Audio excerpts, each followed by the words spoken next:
Welcome back my dear friends. कैसे हैं आप सब लोग? मैं हूं आपका दोस्त नितिन और हम लोग कंटिन्यू कर रहे हैं अपनी सीरीज ऑफ पार्टनरशिप। अब तक एडमिशन हो चुका, रिटायरमेंट हो चुका, फंडामेंटल्स पूरे हो चुके हैं, डेथ भी हो चुका।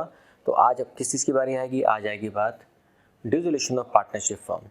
ये चैप्टर मैं अपनी तरफ से 3 क्लास में ख़त्म करूँगा। 3 क्लास का मतलब करीबन 1.5 घंटा मैक्सिमम, क्योंकि आज की क्लास 15-20 मिनट की, अगली क्लास 20-25 मिनट की, अगली उससे क्लास एक क्वेश्चन कराऊंगा, क्वेश्चन खत्म, चैप्टर खत्म।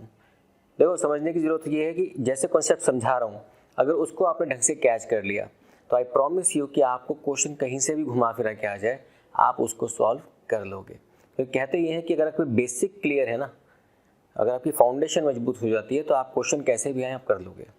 तो आज की क्लास में पहले हम समझेंगे इस चैप्टर की थ्योरी फ्रेमवर्क, इसमें क्या क्या करना होता है, और फिर हम पढ़ेंगे उसके बाद कुछ चीज़ों की ट्रीटमेंट नेक्स्ट क्लास के अंदर, और उसके बाद एक क्वेश्चन, चैप्टर खत्म। ये कब तक करा दूंगा मैं? ये कब तक करा दूंगा? ये आपको सोचने की टेंशन नहीं है। हो सकता है कि एक ही साथ सारे चैप्टर आ जाएँ, एक ही साथ, क्योंकि आजकल क्या होता है, नेट की स्पीड थोड़ी सी फ्लक्चुएट कर रही है, दुनिया के सारे लोग घर बैठ के अपने काम कर रहे हैं, तो कोई प्रॉब्लम नहीं है। तो हो सकता है कि मेरी रिकॉर्डिंग आज हो रही है, अपलोड कल हो जाए, रिकॉर्डिंग कल भी हो जाए, परसों अपलोड हो जाए, तो no need to worry about that कि रिकॉर्डिंग आज ये अपलोड कब होगा। जब भी अपलोड होगा, 3 सीरीज़ में ये चैप्टर कंप्लीट होगा। पहली सीरीज़ में कुछ थ्योरी फ्रेमवर्क जो आज कराऊंगा, अगली सीरीज़ चैप्टर के अंदर, अगले लेक्चर के अंदर आपको कुछ रिजर्व वगैरह के बारे में बताऊंगा, और उसके बाद क्वेश्चन। ठीक है, तो आज शुरू करते हैं। पहली बात, डिसोल्यूशन ऑफ पार्टनरशिप फर्म। तो सबसे पहला क्वेश्चन जो हमारे इंटरव्यूअर्स नॉर्मली लोगों से पूछते हैं, वो ये पूछते हैं कि सर, एक होता है डिसोल्यूशन ऑफ, देखो ऐसे बताऊँ, एक होता है डिसोल्यूशन ऑफ पार्टनरशिप और एक होता है डिसोल्यूशन ऑफ पार्टनरशिप फर्म। मतलब मैंने क्या किया, इसको छुपा दिया तो क्या बन गया, डिसोल्यूशन ऑफ पार्टनरशिप, और अगर इसको जोड़ दिया तो डिसोल्यूशन ऑफ पार्टनरशिप फर्म। दोनों में फ़र्क क्या होता है? दोनों में फ़र्क बहुत सिंपल सा है। अब तक जो आप लोगों ने पहले किया, जिसमें आपने किया एडमिशन, रिटायरमेंट, डेथ, ये जो 3 पोर्शन आपने किए ना, ये पोर्शन है इस पहले पार्ट के। क्योंकि इन तीनों केसेस में आपकी फर्म डिसॉल्व नहीं होती, कंपनी चलती रहती है, कंपनी के पार्टनर्स डिसॉल्व हो जाते हैं। पार्टनरशिप डिसॉल्व हुई, कंपनी बंद नहीं हुई। समझ रहे हैं? 3 की जगह 2 रह गए, 3 की जगह 4 हो गए, 2 की जगह 3 हो गए, तो मतलब एडमिशन हुआ, रिटायरमेंट हुई, डेथ हुई, तो पार्टनर्स कम हो गए, तो that is called dissolution of partnership. Partnership break हो गई, लेकिन फर्म बंद नहीं हुई। लेकिन फर्म में बंद क्या होता है? देखो, इसमें क्या सिस्टम हुआ, इसमें या तो हम ए एंड बी थे, सी आ गया तो ए बी सी, हम ए बी सी थे, बी मर गया या बी रिटायर हो गया तो ए सी रह गया। लेकिन यहाँ पे क्या होता है, फर्म की बात करते हैं, अगर फर्म को शामिल करते हैं डिसोल्यूशन के लिए, तो जो हमारे ए बी सी तीनों पार्टनर हैं, तीनों ने मिलकर डिसाइड किया कि भैया अब और नहीं हो सकता, अब झेल नहीं पाएंगे एक दूसरे को, आज से दुकान बंद, दुकान ही बंद कर दो। तो दुकान बंद करते क्या हुआ, पूरी की पूरी पार्टनरशिप खत्म हो जाती है। तो इसके लिए एक लाइन याद रखना हमेशा कि dissolution of partnership does not mean dissolution of firm, but dissolution of firm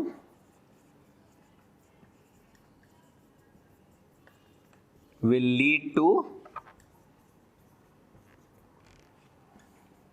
dissolution of partnership। मतलब अगर दुकान बंद की तो पार्टनरशिप तो ऑटोमेटिक खत्म हो गई। तो अगर ये बड़ा वाला केस हुआ तो ये ऑटोमेटिक उसमें शामिल हो गया, लेकिन अगर पहला केस है तो ये शामिल नहीं होगा, क्योंकि ये दुकान बंद करने की बात कर रहे हैं, यहाँ पे दुकानदार बंद कर चेंज हो रहे हैं। समझ रहे हैं? I hope this point is clear. इसको नोट डाउन करना तो नोट डाउन कर लो, ताकि आगे बढ़ाऊँ फिर मैं।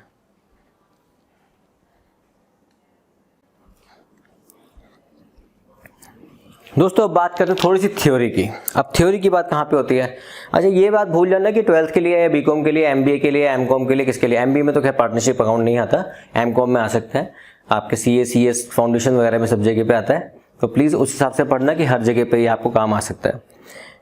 और ये चैप्टर पे मैं थ्योरी इसलिए पढ़ा रहा हूँ क्योंकि इस चैप्टर की थ्योरी नॉर्मली एग्जाम में आ जाती है, और कई बार हमारे कुछ बहुत अच्छे इंटरव्यूअर्स जॉब टाइम पे क्वेश्चन उल्टे सीधे पूछते हैं। तो क्वेश्चन ये उठता है कि sir what is the difference between dissolution of firm and dissolution of partnership. अब मैं यहाँ पे समझा रहा हूँ, वहाँ लिख के नहीं समझा रहा है, हर किसी की बुक में गिवन है, मीनिंग समझना जरूरी है। सबसे पहला मीनिंग क्या होता है वो भी आपको समझा दिया। फर्म का डिसोल्यूशन होगा तो मैं लिख देता हूँ ताकि आपको याद रहे किसके बारे में बात कर रहे हैं। Dissolution of firm, dissolution of partnership. अभी बता दिया ना, ये हुआ तो ये ऑटोमेटिक है, ये हुआ तो जरूरी नहीं है।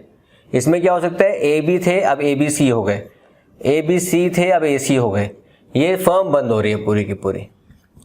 अब इसमें फर्म को बंद करना है। कोर्ट का इंटरवेंशन कैसे होगा? डिसोल्यूशन ऑफ फर्म में it can be either voluntary by the partners or compulsory by order of court.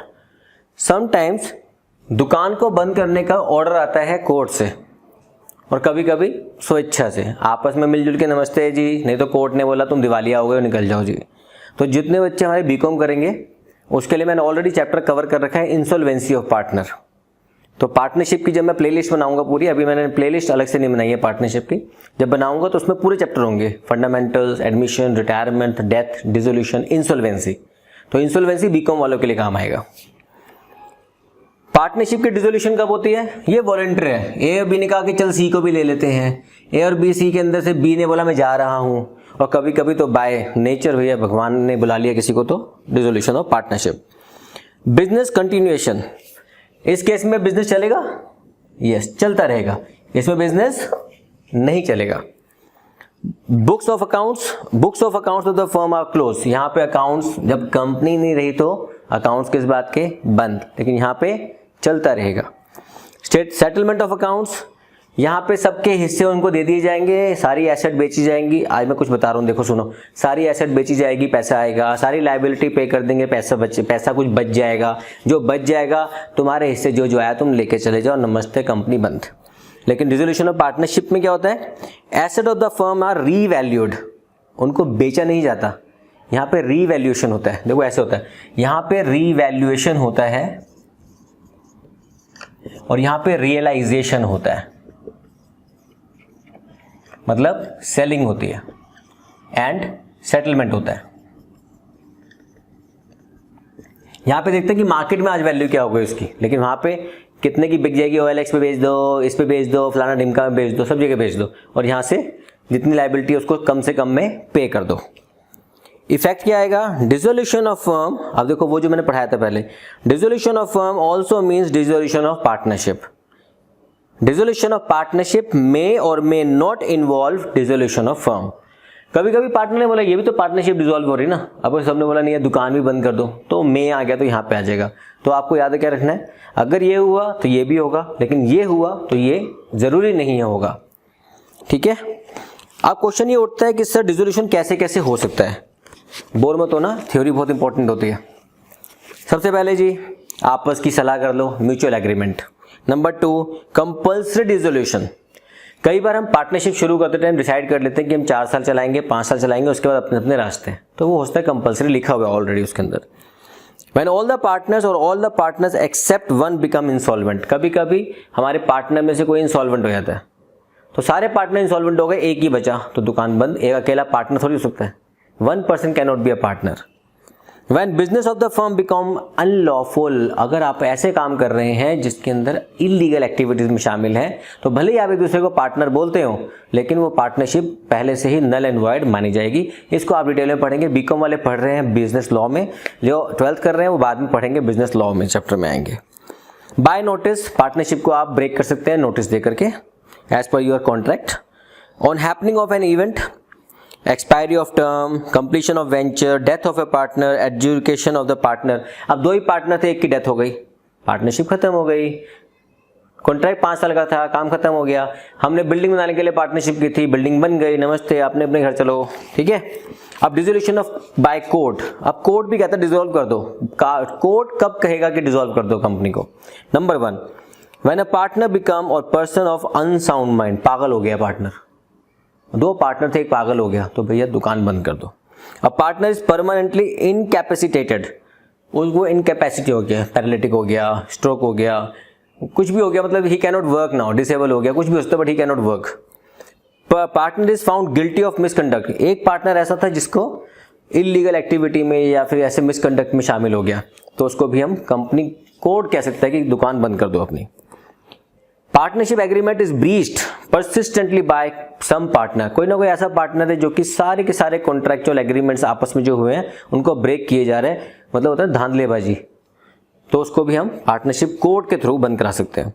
Court find dissolution of the firm justified, और कोर्ट को लगता है कि हाँ डिसोल्यूशन ही एक रास्ता है जब इस फर्म को आपस में एक दूसरे को मार काट ना दे, इससे पहले दुकान को बंद कर दो, ठीक है। तो कई बार भाइयों की दुकानें होती है ना आपस में, तो वो ऐसे ही कोर्ट बंद कराता है, कोर्ट केस होते हैं और वो बंद हो जाते हैं। चलिए इसको एक बार समझ ही लिया आपने, तो इससे आगे बढ़ते हैं हम। About firm debts and private debts, दुकान जब बंद होती है तो दो तरह के उधार होते हैं, एक कंपनी ने लिया होता है और एक पार्टनर ने, तो उसके अंदर क्या डीलिंग होती है, ठीक है। तो हमारे पास दो तरह के उधार होते हैं, ठीक है, फर्म का डेट और पर्सनल डेट, प्राइवेट डेट।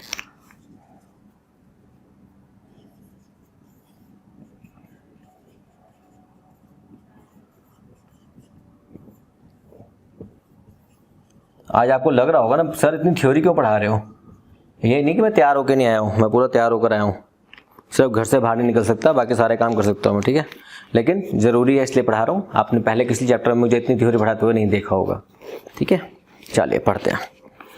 दो तरह के उधार होते हैं, एक होता है जिसने कहा कि पर्सनल डेट या तो ए ने लिया हुआ है या बी ने लिया हुआ है, सी ने, लेकिन यहाँ पे ABC फर्म ने ले रखा है, फर्म का उधार है ये इंडिविजुअल उधार है। तो अगर कंपनी बंद होती है तो क्या इंपैक्ट होगा, चलिए मीनिंग क्या है पहले तो। Firms debt means the debt owed by firm to the outsider, company ने बाहर वालों को पैसे देना है, फर्म्स डेट, इंडिविजुअल ने देना है तो प्राइवेट डेट या personal debt. Liability, all the partners are liability jointly in this case of debt, इसके अंदर सबकी लायबिलिटी है, ABC सबकी लायबिलिटी है, लेकिन इसमें 1 2 3 इंडिविजुअल लायबिलिटी सबकी अपनी अपनी होगी। Application of firms property, firms property is applied first for settling the firm debt. इस केस में अगर उधार नहीं दे पा रहे तो फर्म के नाम पे जितनी भी एसेट होंगी पहले वो बेची जाएंगी और बाहर वालों को पैसा दिया जाएगा। इस केस में हम बाहर वालों को पैसे देने के लिए कंपनी की एसेट को नहीं बेच सकते, हमें बेचना है तो सिर्फ ए की एसेट है तो ए का लोन है तो ए की एसेट बेचो, बी का है तो बी बेचेगा, हमें क्या मतलब है उसने बाहर जाके किस किस से पैसे ले रखे हैं। Application of the private, excess of partners private property over his private debt can be applied for firms debt. अब इस केस में क्या होता है, आपकी लायबिलिटी थी 100 करोड़ की, अब बड़ा अमाउंट लेने का मन किया, बड़ा सा अमाउंट लेते हैं। अब फर्म के पास जितनी एसेट बेच के पैसा निकला वो निकला 80 करोड़ का, दे दिया, खत्म हो गया। अब 20 करोड़ कहां से लाएंगे, अब क्योंकि ये 20 करोड़ नहीं कवर हो रहा तो अब इनकी पर्सनल एसेट के ऊपर हमला करेंगे हम, प्राइवेट एसेट, प्राइवेट प्रॉपर्टी पे, और इनका हिसाब कर दिया जाएगा, ठीक है। लेकिन इस केस में फर्म की प्रॉपर्टी को हाथ नहीं लगा सकते आप, समझ रहे, क्योंकि वो उसकी प्राइवेट लायबिलिटी है, उसने कंपनी से पूछ के नहीं ले रखी, कंपनी के नाम पे लेता तो बात थी। तो private property is applied first for private debts, company की होगी नहीं होगी वो कोर्ट डिसाइड करता है, ओके। तो अब इस चैप्टर में हमें करना क्या क्या होता है, टॉपिक से क्या कवर करने हैं, चलिए मैं उस टॉपिक के बारे में बताता हूँ इसके अंदर, और आज की क्लास को यहाँ पे थोड़ा सा हम रोक देते हैं ताकि समझ आ जाए कि आपको हमें इस चैप्टर में क्या क्या करना है। बोर मत होना, चैप्टर धीरे धीरे चलेगा, 3 क्लास में खत्म होगा, इससे पहले जल्दबाजी मत करना। अच्छा, एक दोनों के डिफरेंस भी याद रखना, एक में हमारा बनता है रीवैल्यूएशन अकाउंट, एक में बनते हैं रियलाइजेशन अकाउंट। तो अब तक जो हमने पहले पढ़ा उसमें हम बनाते थे रीवैल्यूएशन अकाउंट, लेकिन अब जो बनाएंगे वो बनाएंगे हम रियलाइजेशन अकाउंट। तो इस टॉपिक में डिसोल्यूशन ऑफ पार्टनरशिप के अंदर हम क्या क्या टॉपिक कवर करेंगे, सबसे most important topic is realisation account. है कुछ नहीं, एक तरह से समझना कि पर्सनल अकाउंट होता है, एक एजेंट की तरह काम करता है, it is like an agent. मैं ऐसे लिख रहा हूँ, ये बुक में लिखा होता है, मैं आपको समझाने के लिए लिख रहा हूँ, ठीक है, सब समझाऊंगा धीरे धीरे। नंबर 2, हम ट्रीटमेंट ऑफ रिजर्व सीखेंगे सारी इसके अंदर।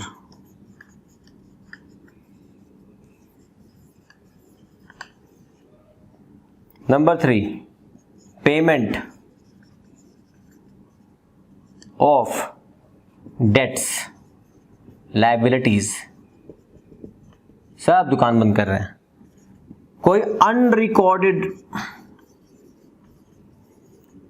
एसेट या लायबिलिटी आ गई तो उसकी क्या ट्रीटमेंट की जाएगी, ये सब भी इसमें हम सीखेंगे। अगर किसी पार्टनर का भी लोन है, पार्टनर का लोन क्या वो पार्टनर स्पाउस लोन, अगर किसी पार्टनर के हस्बैंड या वाइफ का लोन भी चल रहा है, जो मतलब पार्टनर ए था, उसकी वाइफ ने कंपनी को लोन दे रखा है, तो उसकी कंपनी की तरफ से वो एक आउटसाइडर हो गई, तो उसके लोन की पेमेंट भी कौन करेगा? पार्टनर खुद भी कर सकता है और कंपनी भी कर सकती है। अगर पार्टनर ने कहा तो मैं दे दूंगा, अगर उसने कहा नहीं मैं नहीं दूंगा अलग से तुम दो, तो पूरी कंपनी उसको पेमेंट करती है। वो हम धीरे धीरे सीखेंगे, ठीक है। Unrecorded asset, unrecorded liability. अच्छा, इसके अंदर रियलाइजेशन करते टाइम कुछ खर्चे होते हैं, वो कौन देगा? वो कोई फर्म भी, पूरी फर्म भी दे सकती है और कोई पार्टनर भी दे सकता है, ठीक है। ये सब चीजें नाम इसलिए बता रहा हूं ताकि हम जब चैप्टर करेंगे हम नेक्स्ट क्लास में, तो आपको ये पता होगा कि हम क्या करने वाले हैं, ठीक है। इस चैप्टर में बस हमें कुछ रिजर्व्स वगैरह सबकी ट्रीटमेंट सीखनी है और ये चैप्टर बस खत्म हो जाएगा उसके बाद। तो आज की क्लास में आपने क्या करना है, अब आपके लिए एक होमवर्क है मेरी तरफ से। दिमाग मत खराब करना, कहीं आप पगला जाओ कि सर ये क्या है, ये क्यों लिख दिया आपने इतना गंदा गंदा। जैसा भी लिखा है, राइटिंग मेरी ऐसी है, ठीक है। अब जो भी है आपके सामने है, हमें पढ़ना सब पड़ेगा, बिना पढ़े कुछ नहीं मिलेगा। अब आपने करना ये है कि जो मैंने आपको थ्योरी क्वेश्चन पढ़ाया है, अब आपके पास कोई सी बुक क्यों ना हो, आपके पास कोई सी भी बुक क्यों ना हो, मैं कोई बुक का नाम नहीं बताता, मेरी आदत है, मैं बुक का नाम इसलिए नहीं बताता, आपको बताया हुआ है क्योंकि इस पूरी जनसंख्या के अंदर सीबीएसई के अंदर कितने बच्चे पढ़ रहे हैं, स्टेट यूनिवर्सिटी में, कौन सी यूनिवर्सिटी में, कहाँ पे, कौन से देश में कहाँ बच्चा बैठ के पढ़ रहा है, वहाँ पे उसके पास मेरी वाली बुक हो या ना हो गारंटी नहीं है। तो आपके पास आपकी अपनी बुक होगी, उसमें से आपने क्या पढ़ना है, सबसे पहले meaning of dissolution of firm, difference between dissolution of partnership and dissolution of partnership firm, personal debt और प्राइवेट डेट का डिफरेंस, और डिसोल्यूशन किस केस में हो सकता है। ये टॉपिक पढ़ने की ज़रूरत नहीं है अभी आपको, ये मैं पढ़ाऊंगा। अभी आप टेंशन लिए बिना इनको मेरे लिए छोड़ देना, ये नोट कर दो बस, ताकि अगर बाई चांस मैं कुछ भूल जाऊं तो आप मुझे लिख के बता देना कि सर ये नहीं कराया आपने। वीडियो के सामने भी ऐसे हाथ पड़ गए, देखा कितनी अच्छी हाथ पड़ गई है। तो आज की क्लास के लिए यहाँ तक, मिलेंगे नेक्स्ट क्लास में, तब तक के लिए थैंक यू वेरी मच। अपना ध्यान रखो, अपने घर वालों को ध्यान रखो। घर से बाहर अगर आप जाते हो, देखो मैं जहाँ पे हूँ वहाँ लॉकडाउन नहीं खुला अब तक, लेकिन आप जहाँ पे हो लॉकडाउन खुल गया है अगर, तो प्लीज़ अपनी सेफ्टी अपने हाथ है। और बड़ी अच्छी स्टेटमेंट सुबह सुबह आई थी एक, हालांकि अब ये ज़िंदगी में कभी कोई दूसरा बच्चा पढ़ेगा तो प्लीज़ उसके लिए एप्लीकेबल नहीं होगी, भगवान ना करे कि और लंबा खींचे। आज जो बच्चे पढ़ रहे हैं वो कोरोना वायरस के इस वायरस को एक्सपोज देख रहे हैं कैसे हो रहा है, तो बड़ी अच्छी स्टेटमेंट आई कि सर कैसे अपने आप को सेफ रखें कोरोना वायरस से। तो उसका स्टेटमेंट बड़ा अच्छा आया हुआ था कि ये मान के चलो कि हर दूसरे इंसान को कोरोना वायरस है, तो उससे दूर बना के चलो अपने आप को। तो थोड़ा सोशल डिस्टेंसिंग बना लो, और कोई इसका इलाज नहीं है, ठीक है। तो जाने से पहले इतना बड़ा ज्ञान दिया है, इतना समझाया है, तो प्लीज़ मेरी फीस दे जाओ। नीचे एक बेल आइकन है, सब्सक्राइब का बटन दबा दो, और शेयर का बटन भी है। दोस्तों को आपके व्हाट्सएप ग्रुप पे, फेसबुक ग्रुप पे, जहाँ भी आपके दोस्त हैं उन सबको चैप्टर्स शेयर करते रहो। जितना पढ़ेगा इंडिया उतना बढ़ेगा चैनल, उतना बढ़ेगा आपका future. Thank you very much, God bless you, bye bye.